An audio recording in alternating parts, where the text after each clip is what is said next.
A Rádio USP apresenta USP Analisa. Meia hora analisando assuntos atuais que envolvem a vida do cidadão e da universidade, sempre com um convidado especial.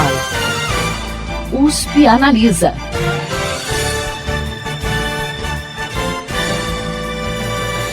A partir de agosto entra em vigor a Lei Geral de Proteção de Dados, que vai estabelecer uma série de regras para a coleta e tratamento de informações de pessoas por empresas.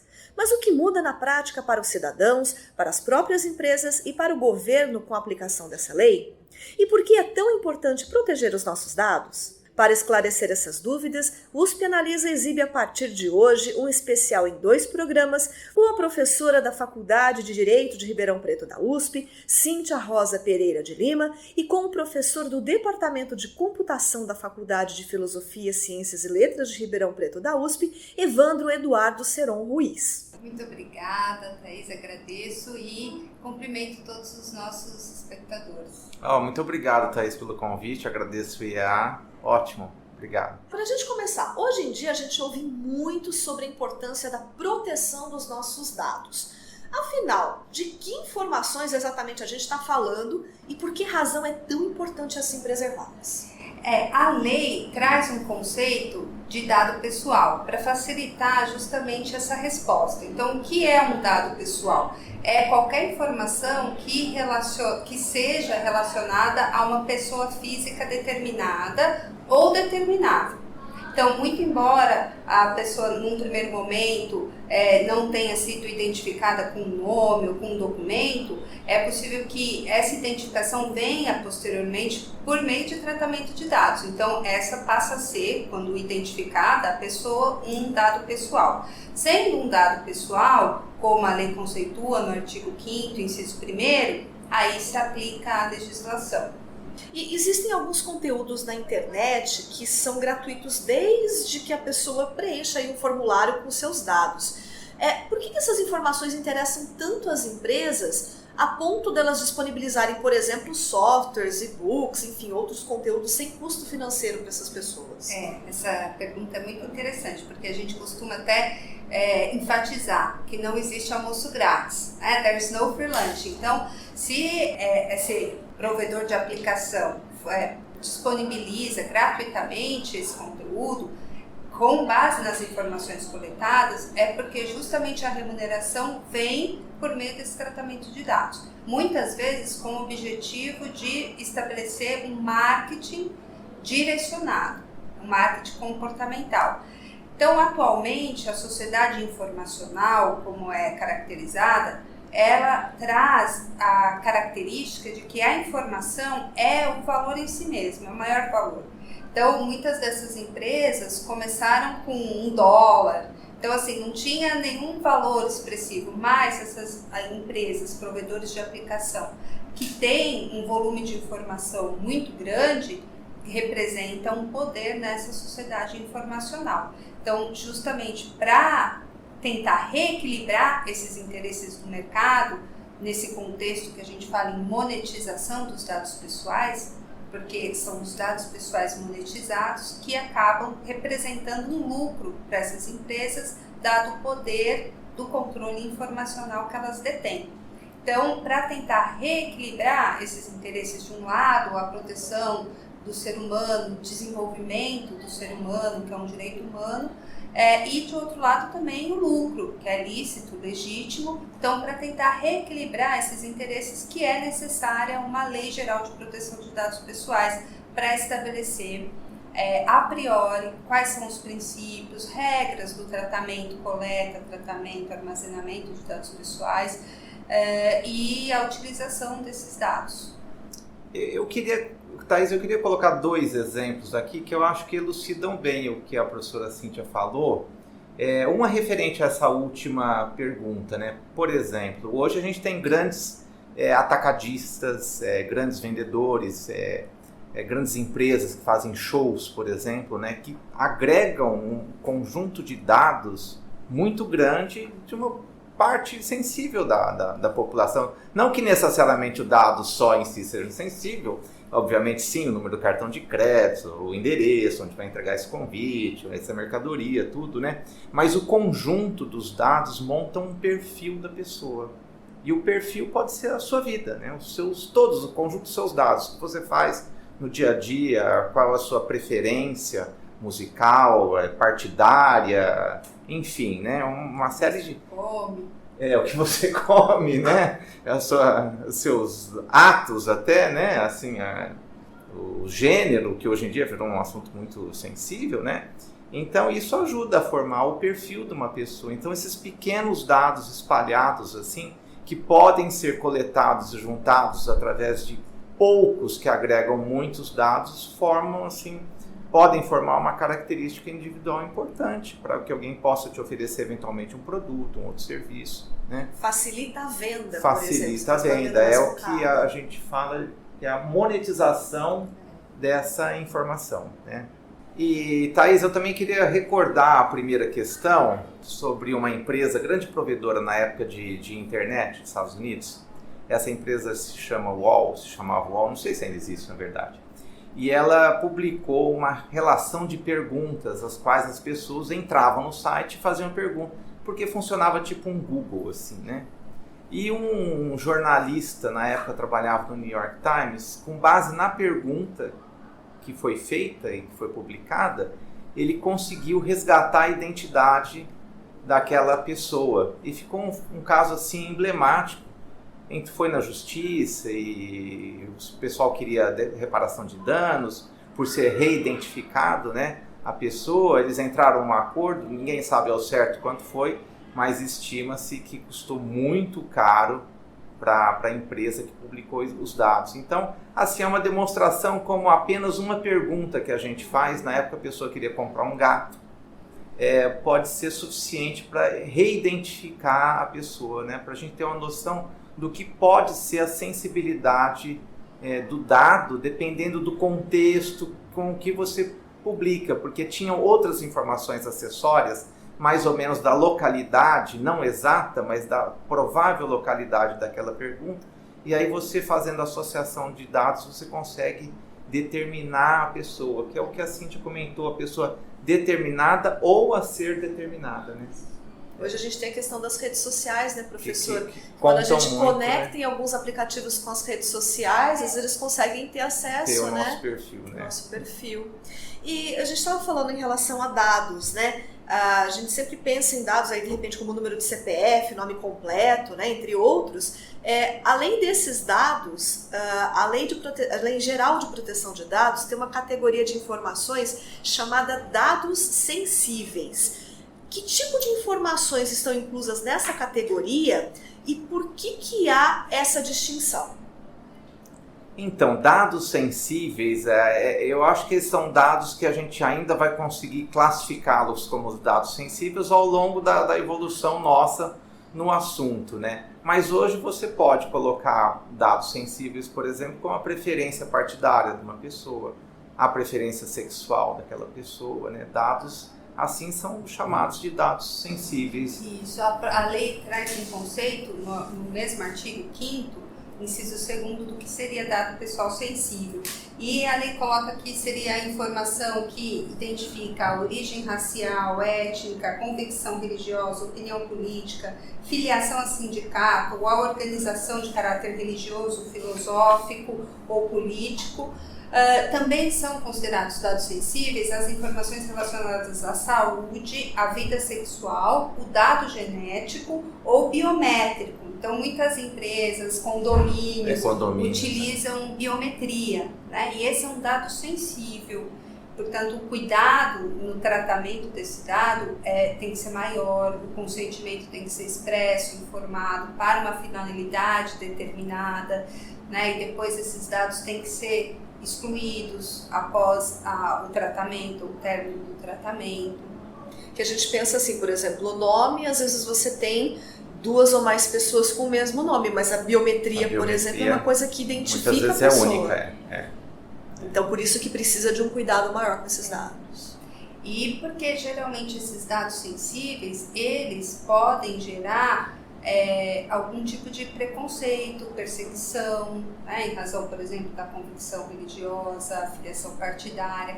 Então, para evitar que um tratamento de dados com a finalidade de exclusão, a lei traz um rigor, não só a lei brasileira, mas também em outros países. E a gente tem que destacar, como o professor Evandro tinha colocado há pouco, que a gente fala em dado pessoal e dado pessoal sensível, mas às vezes um dado pessoal, como o CPF, que não revela em si a orientação sexual, origem étnica, mas ele relacionado com outras informações, ele pode vir a identificar essas características sensíveis, como origem racial, étnica, convicção religiosa, partidária. E aí a gente fala em tratamento sensível de dados pessoais. Então essa prática também vai ser provavelmente coibida pelas empresas, porque resulta em um dado sensível. Muito embora o dado em si seja um dado pessoal, geral, mas o tratamento sensível dessas informações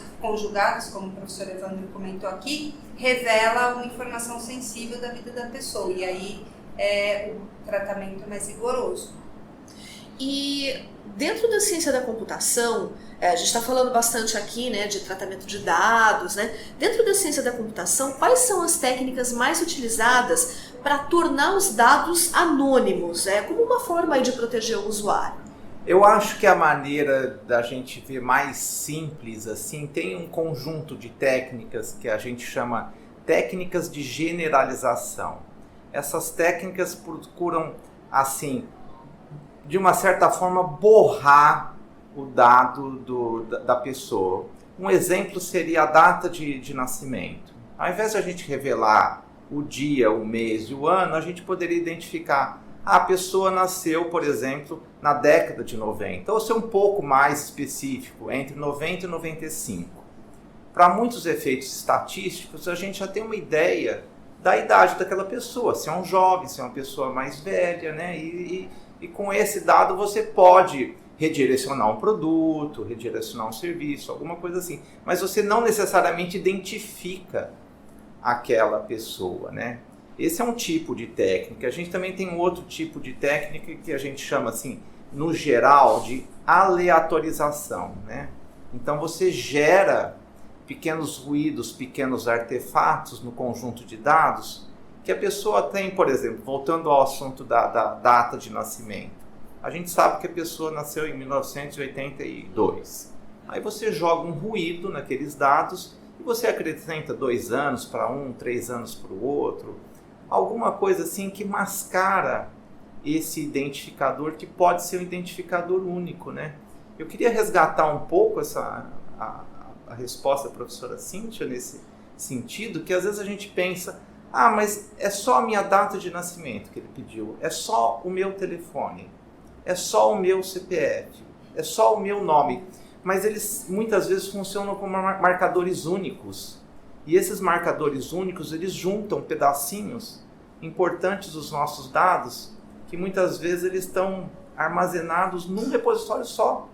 A gente vai a um supermercado e pensa, eu estou indo no supermercado A e ele sabe das minhas compras, mas a gente não sabe quem trata os dados do supermercado A. Tem às empresas... vezes uma empresa grande trata de vários supermercados. Eu conheço uma empresa aqui em Ribeirão que trata de 38 redes de supermercado. Uma empresa só. Tem dados, imagina de quantas milhares ou eventualmente milhões de pessoas que compram nessas 38 redes de supermercado. Não são 38 supermercados, são redes, né? Então é impressionante como os dados voam, viu, Thaís? Então a gente tem que tomar muito cuidado com os dados que a gente passa, em resumo é isso daí. A gente estava falando um pouquinho sobre a lei Geral de Proteção de Dados, né, que vai entrar em vigor no Brasil daqui a mais ou menos uns 6 meses, mas em outros países, como que é regulamentada a proteção dos dados? O país pioneiro na regulamentação dessa proteção dos dados pessoais foi a Alemanha. Então, desde a década de 70, a Alemanha já tem uma regulação, uma lei específica para a proteção dos dados pessoais. Seguida pela França e depois por outros países na década de 90 da União Europeia, o que resultou na diretiva da União Europeia, a Diretiva 46 de 1995. Então, desde a década de 90 já tem uma proteção de dados consolidada.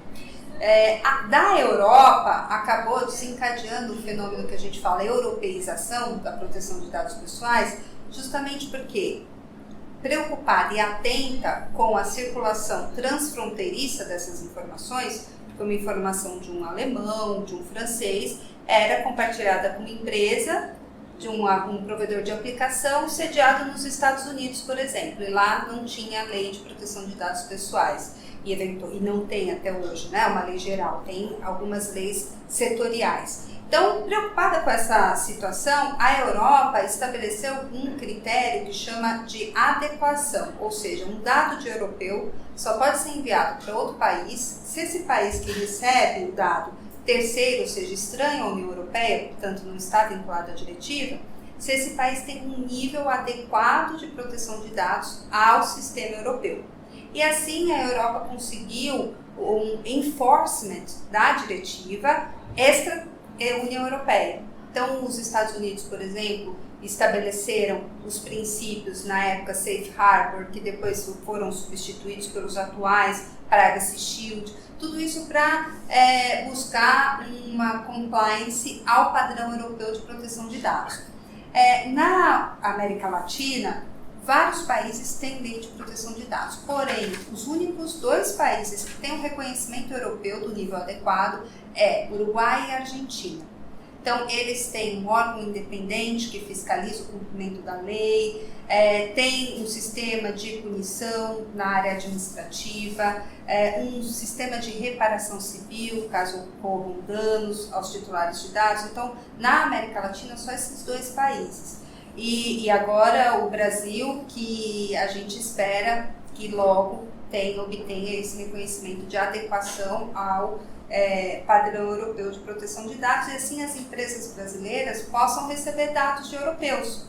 E isso, inclusive, quando eu participei na Câmara dos Deputados, na discussão do projeto de lei, que virou a Lei Geral de Proteção de Dados, eu destaquei justamente isso, porque muitas empresas têm um receio que essa lei vai só prejudicar a atividade empresarial, mas não é, pelo contrário, essa lei vem a consolidar as empresas brasileiras nesse mercado informacional, para que essas empresas possam receber essas informações de europeus, possam ter aplicativos destinados ao mercado europeu, né, e que o Brasil possa exportar essas aplicações, como já vem fazendo, com algumas empresas unicórnios, né, e não só importar. Então, essa foi um grande avanço dessa lei, que coloca o Brasil num patamar, né, dessa concorrência internacional na utilização dos dados pessoais.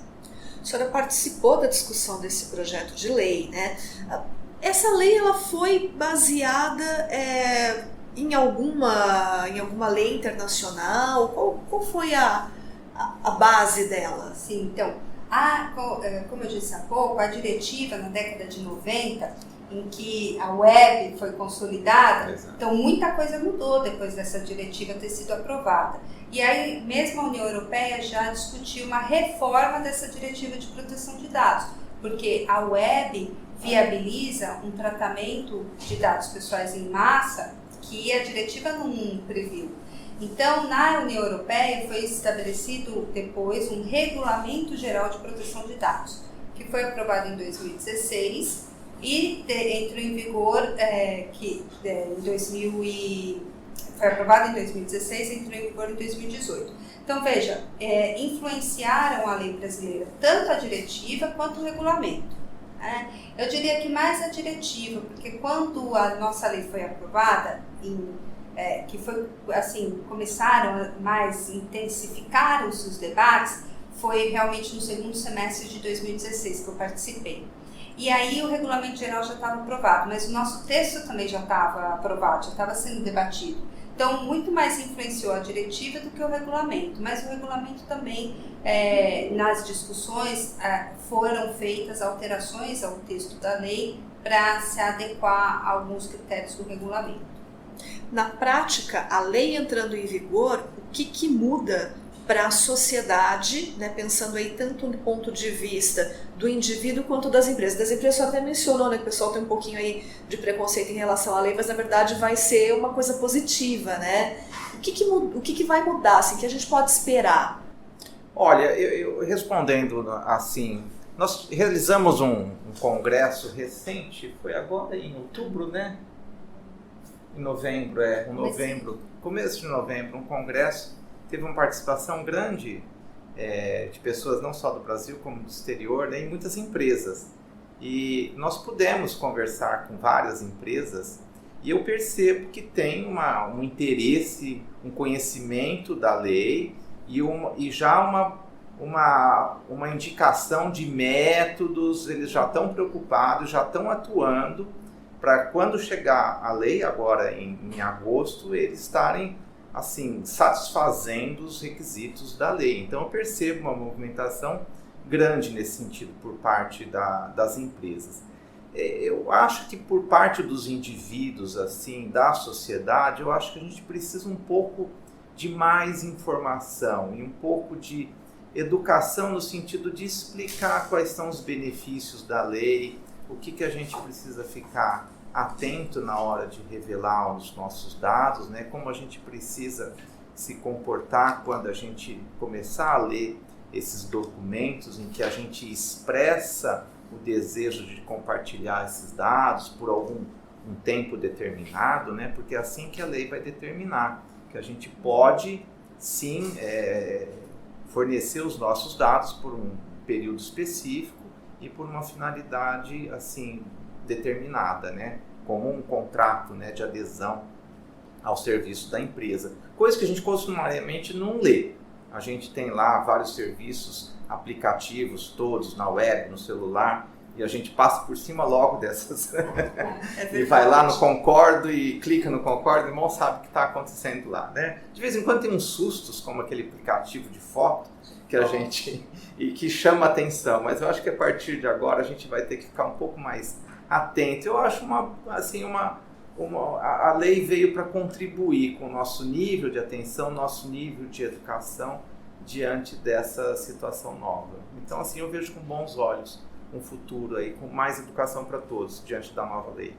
Complementando, a própria Autoridade Nacional de Proteção de Dados, que num primeiro momento não foi criada pela lei 13.709, porque o presidente vetou, e depois esse órgão foi criado pela medida provisória 869, convertida em lei pela lei 13.853, de 8 de julho de 2019. Um órgão que faz parte dessa autoridade nacional é o Conselho Nacional de Proteção de Dados e Privacidade. E a própria lei fala que é competência desse órgão, do Conselho, elaborar estudos, realizar debates e audiências públicas sobre a proteção de dados, disseminar o conhecimento sobre a proteção de dados pessoais e da privacidade à população em geral. Então, esse órgão ele não vem só para punir, só para regular o mercado, estabelecer mais regras. Não, ele vem também para preparar a sociedade brasileira para essa mudança de comportamento, que é uma mudança cultural. A gente vê no Brasil uma superexposição nas redes sociais, né, nos jogos de futebol, as partidas, né, Galvão, Filma Eu, todo mundo quer essa exposição. Então, agora a gente vai passar por uma mudança cultural da sociedade brasileira e essa função do Conselho Nacional de Proteção de Dados vai ser importantíssima. Conscientizar a população de uma forma geral e as empresas também, dos riscos. Né? Então, tem várias pesquisas, né, sobre os problemas de não ler os termos e condições de uso. E tem alguns exemplos sintomáticos. Né? Tem, por exemplo, de uma cláusula num software, num jogo de videogame, em que a pessoa concordava, ela vendia a alma à empresa ao instalar o programa.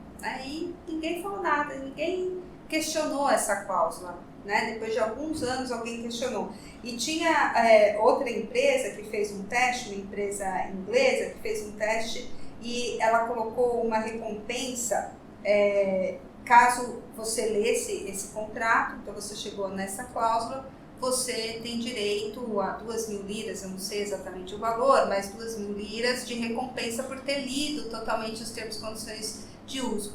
E somente, acho que foram 2 pessoas, e foram pouquíssimas, assim, que foram resgatar os prêmios. Então, realmente, assim, ninguém lê, né, esses termos e condições de uso, e o que revela pra gente a necessidade de alternativas a esses textos longos, é o que a gente espera que também a ciência da computação... através de mecanismos de uma interação com o usuário mais fácil e mais factível, né? Porque aquele contrato, por vezes, pode parecer enfadonho ler, mas se ele aparecer numa forma, por exemplo, pictórica, ou num áudio, ou dividido em partes, com uma ilustração, em que você calmamente possa ler aqueles termos e ser orientado, né, sobre o assunto, talvez seja mais viável para a gente aceitar e aceitar com mais tranquilidade aqueles dados que você está fornecendo, né? Bom, o nosso tempo infelizmente chegou ao final, mas o USP Analisa volta na próxima semana para falar novamente sobre a Lei Geral de Proteção de Dados com a professora da Faculdade de Direito de Ribeirão Preto da USP, Cíntia Rosa Pereira de Lima, e o professor do Departamento de Computação da Faculdade de Filosofia, Ciências e Letras de Ribeirão Preto da USP, Evandro Eduardo Seron Ruiz. O programa de hoje fica por aqui. Até a próxima semana. Você ouviu USP Analisa, um programa da Rádio USP Ribeirão em parceria com o IEA, Instituto de Estudos Avançados, Polo Ribeirão Preto. Produção do Serviço de Comunicação Social da USP e do IEA. Coordenação, Rosimeire Talamone. Apresentação, Thaís Cardoso.